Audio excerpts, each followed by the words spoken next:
అందరికీ నమస్తే అండి. ఇక్కడ వీడియో ప్లే చేస్తున్నాను చూడండి.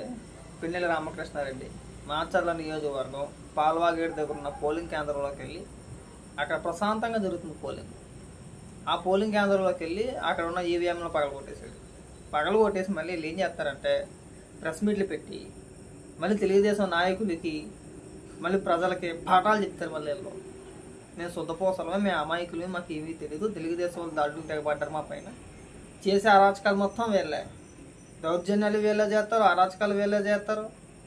క్లియర్గా కనబడుతుంది కదా వీడియోలో మనకి ఏం చేస్తున్నారు. వాళ్ళు ఇక్కడ ప్రశాంతంగా జరుగుతున్న పోలింగ్ కేంద్రంలోకి వెళ్ళి అక్కడ ఎలాంటి ఘర్షణ లేదు, ఏమీ జరగదు. అక్కడ డైరెక్ట్గా వెళ్ళాడు, తీసుకున్నాడు, పగలగొట్టేసాడు, బయటికి వెళ్ళిపోయాడు.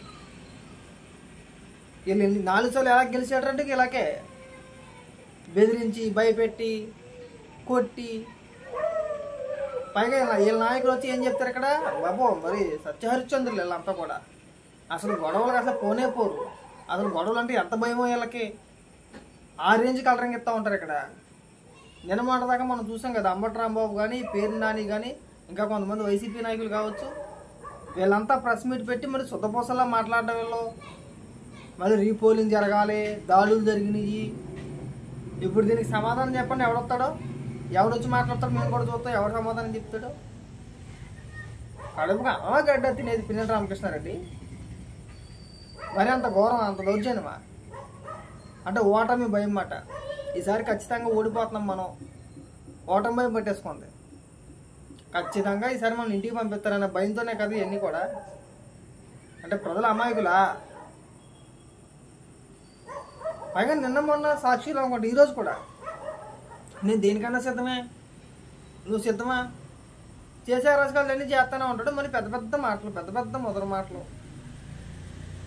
అలా సాగుతున్న మాట ఎన్నాళ్ళో సాగింది. ఇక్కడి నుంచి అవన్నీ సాగదు. జూన్ 4 వరకు ఓపిక పట్టు, ఆ తర్వాత నీకే ప్రజలే చుక్కలు చూపిస్తారు. నేను ఇప్పుడు నువ్వు వెళ్ళి పగలు కొట్టేసినంత మాత్రం అక్కడ ఫలితాలు తారుమారు అయిపోతాయని చెప్పేసి నేనైతే అనుకోను. అయిపోతాయా? వెళ్ళి ఏం బద్దలు కొట్టేస్తే మారిపోద్ది అక్కడ. నీ మెడతనం అంతే, నీ తెలివితేలు అక్కడితో సచ్చినని చెప్పి అనుకోవాలంతే. చేసి అరాచకాలు చెప్పి శుద్ధపోసుకోవాలి. మనకి తేరగా సాక్షి ఒకటి ఉంది, ఏది మాట్లాడినా మనకు చెల్లుద్దులే, ప్రజలు నమ్ముతారులే, ప్రజలు గొర్రెలు. మనం ఎన్ని మాట్లాడినా మనకు ఒక సాక్షి ఉంది, మనకు ఒక మీడియా ఉంది, మన వెనకాల పనికిమాల నాయకులు కొంతమంది ఉన్నారు. మనం రమ్మని కానీ ఎగేసుకొని వచ్చేస్తారు, వెనక ముందు ఆలోచుకుంటా, తలా తోక సంబంధం లేకుండా. అంబటి రాంబాబు కానీ, లేదంటే మన అనిల్ కుమార్ యాదవ్ కావచ్చు, పేరు నాని కావచ్చు, లేదంటే కాసు మహేష్ రెడ్డి, ఇంకా కొంతమంది ఉన్నారు. అందరూ కూడా పర్ఫార్మెన్స్ మామూలు పర్ఫార్మెన్స్ కాదు, ఆస్కార్ లెవెల్లో నటించారు నిన్న మొన్నటి దాకా. అసలు జరిగింది ఏంటరా, మాచర్లలోని పల్నాడు ప్రాంతాల్లో ఏం జరుగుతుందంటే ఇలాంటి కార్యక్రమాలు. ఎల్లెళ్ళు బాగా కొట్టేయచ్చు, మళ్ళీ ఏడుగులు. మీ డ్రామాలు చూస్తుంటే ఒకసారి ఆశ్చర్యం కలుగుతూ ఉంటుంది అన్నమాట. అబ్బే, ప్రజా తీర్పుకి అసలు విలువ ఉంది.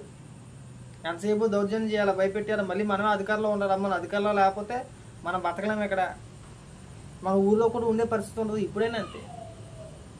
రేపు జూన్ 4 తర్వాత నీకు సినిమా చూపించేస్తాను, నీకు ర్యాంప్ వేస్తారు నీకు.